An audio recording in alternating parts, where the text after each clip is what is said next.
বেকার ছেলেদের জন্য একটা কথা, যারা বাড়িতে বসে আছো, 18+ বয়স হয়ে গেছে, এখনো কোনো কাজ কাম করছো না বা পাচ্ছ না কাজ কাম, কাজ খুঁজছো, কাজ পাচ্ছ না, ফ্যামিলির লোকজন, পাড়া প্রতিবেশী সবাই তোমাকে মানে যাই তাই বলছে, যা ইচ্ছা বলছে যে এত বড় হয়ে গেছিস, 18+ বয়স হয়ে গেছে, এখনো কোনো কাজ করছিস না, কাম করছিস না, ওই ওকে দেখ, ওই ওখানে কত সুন্দরভাবে স্টাডি করে, ওই ওকে দেখ, ওই কত টাকা ইনকাম করে, অনেক রকম অনেক কথা বলে থাকে। তো আমি বলছি ওদের কথায় কান দেওয়া হবে না, মানুষ বলবেই, বাড়ির মানুষও বলবে, যেহেতু তুমি বেকার বলবেই তোমাকে।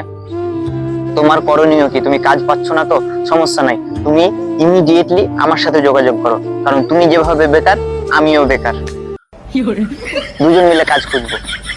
আর সত্যি বলতে বেকারের কষ্ট কেউ বুঝে না, বুঝলা?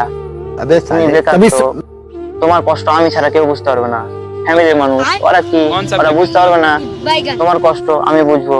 তো যত তাড়াতাড়ি হোক তুমি আমার সাথে যোগাযোগ করো। আর সামনে একটা মিটিং করব, মানে বেকারদের মিটিং।